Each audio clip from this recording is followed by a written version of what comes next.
Alright, guys, so it's been a long time coming, but the time has finally come for my review of Persona 5. So, I took a little bit of time with this. I mean, I tend to be pretty slow early on whenever I'm playing a game, and then I just kind of get white line fever and I just start plowing through the game. So, it's taken me a bit, and there are a lot of reviews out there, but I don't think there are a lot of spoiler heavy reviews. And so I decided to make a spoiler heavy balls to the walls critical review of this game. Overall, I think it was a really good game, but everyone knows that, and so I think that really good games are going to have kind of a spotlight on them, and so whenever you have a critical review, it may sound like overly critical, but really the only reason we're being critical about it is because of how good it is. So just keep that in mind. But Persona 5, I think it's about equal to Persona 3 and 4. Some of it is better than Persona 3 and 4, obviously. It's a huge improvement. And a couple of things I had issues with, so it kind of balances out to be about equal to Persona 3 and 4. It's definitely a game to buy and a game to play. So go out and get it. But if you haven't played it yet, do not watch this review because this is spoiler heavy. Um, People were talking about this a lot when the game first came out. And the best thing about this game is that it sticks to its core gameplay. I've played 3 and 4 and a little bit of 2.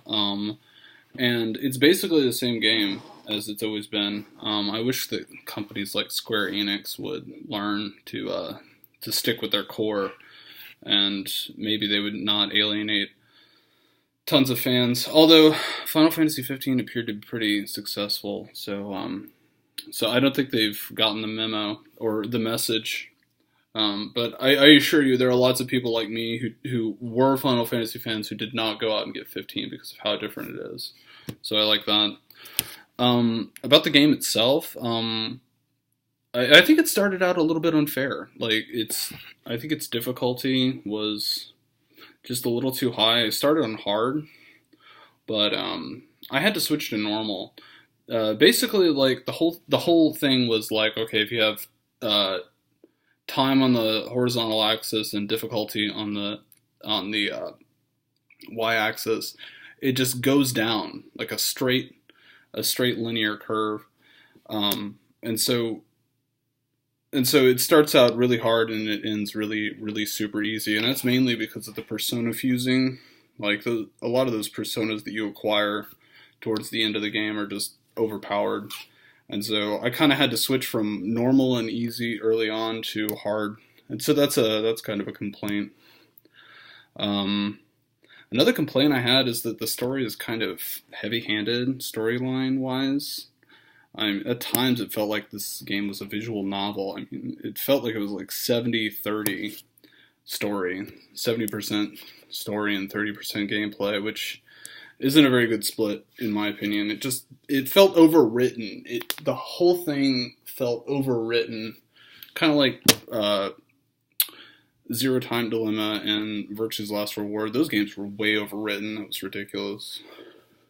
The story itself was good. It's basically about these people who live in this corrupt society and they've taken power into their own hands. They're like Batman essentially, and they're out to resolve the world's problems. And it's asking the question of whether or not the protagonists are just. So it's kind of simple. It's really good, and there are lots of twists. A lot of things happen that you don't really expect. So I want to go into specific issues that I have with the story. I have a bullet point here. So if some of my sentence structure sounds a little forced, it's because this is written. I wrote the bullet points because my memory is shit. So just bear with me. The structure of the narrative has these flashbacks to the future where Sae, whenever you meet a new confidant, meets up with you in the future. And to me, those were pointless, and they completely interrupt the flow of the game.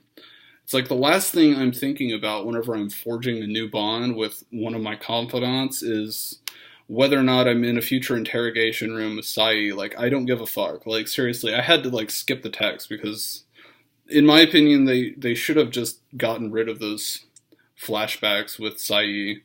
That was totally pointless. I dislike that tremendously. Also, another thing, throughout the story, Morgana is seeing these visions of himself emerging from a black and red goo. And this whole thing goes completely nowhere and has nothing to do with anything other than offering a origin story for Morgana. Um, so like every chapter, basically, every chapter you have a dungeon. You complete the dungeon, and it falls into this kind of pattern. And every time there's some kind of ominous scene with Morgana emerging from some kind of black ooze or something, like he's a persona or something. But the way it makes you feel, it's like are they building to some like huge revelation or something? And it does not. All it's saying is that Morgana is from the Shadow World. That's all it's saying. Like, those scenes were so ominous. I thought, okay, Morgana has to be the final boss in this game because it's just way too ominous. But it wasn't, and I think those scenes were overblown. It was ridiculous. This is a big one. This is a big problem I have with the story. Shido, the main antagonist, Shido, he never apologizes and clears the protagonist's record. Like, the game does a great job at making your protagonist have a personal grudge with the major villain, Shido, but the game drops the ball and never resolves the problem of him framing you.